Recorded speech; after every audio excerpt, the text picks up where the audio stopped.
Show. Turn up your mind. I also want to make clear that we will never compromise our principles.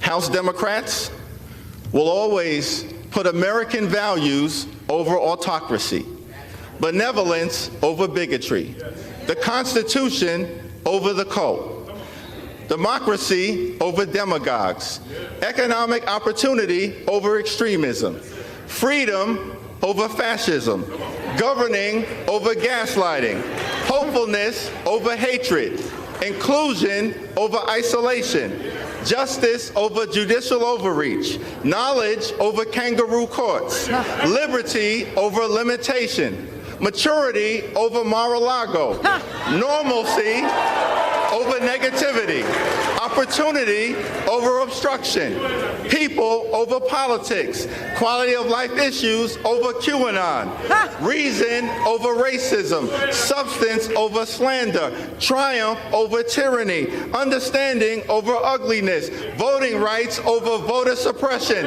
working families over the well-connected, xenial over xenophobia, yes we can over you can't do it, and zealous representation over zero-sum confrontation. We will always do the right thing by the American people. That was beautiful. The new minority leader, Hakeem Jeffries, introducing, by the way, that was part of the introduction where the gavel was then given to Kevin McCarthy.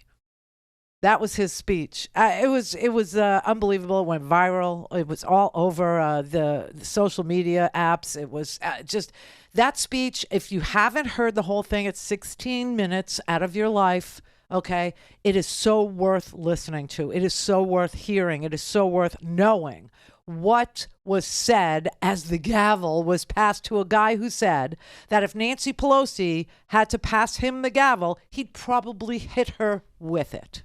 That's what Kevin McCarthy said. So there's that. Okay. The other thing that's very newsy today, the other thing that's very important today is that Fulton County, Fani Willis, who is, she's been the head of this grand jury investigation into Donald Trump's phone call. Remember the phone call? That phone call lasted an hour, okay? An hour, where Donald Trump was so specific and so malintentioned and so willing to say out loud that he wanted to overturn the results of a free and fair election in the most criminal, heinous, obvious way. On tape to the Secretary of State of Georgia, Brad Raffensperger, with lawyers on the line, on the phone, saying, why can't you just find me, right? 11,780 votes, just one more than Joe Biden has, right? Specific, transactional coup talk on a recorded line.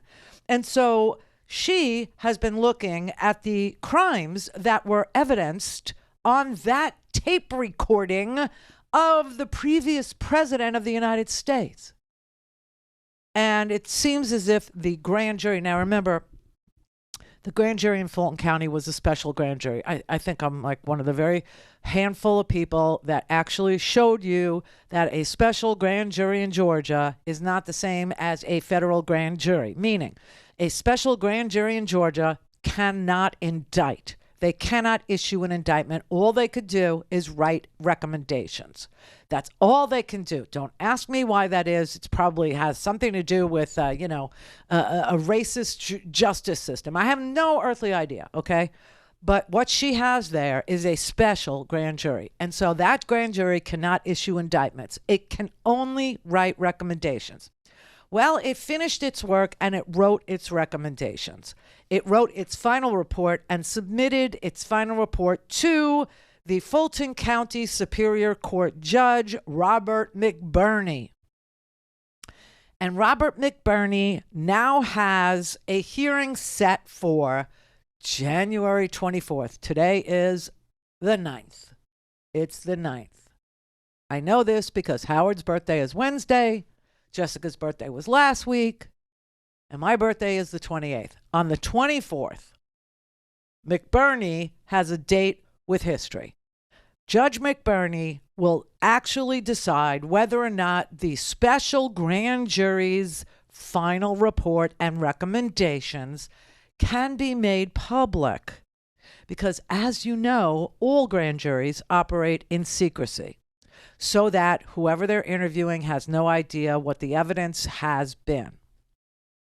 So if the judge actually says, if Judge McBurney, who is supervising this panel, who has a chance to review the report and recommends to the court that the special, well, he already recommended that the special grand jury be dissolved, so it doesn't exist anymore.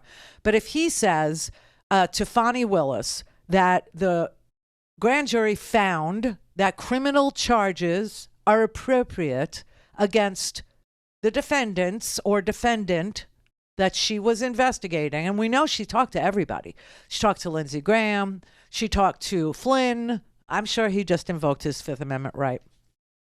But she talked to Giuliani. She talked to anybody that she could get to show up. And she had to go through courts to get people to show up. It's insane. Insane. If you didn't, acknowledge and show up for a subpoena, you'd be in jail, but no, not them.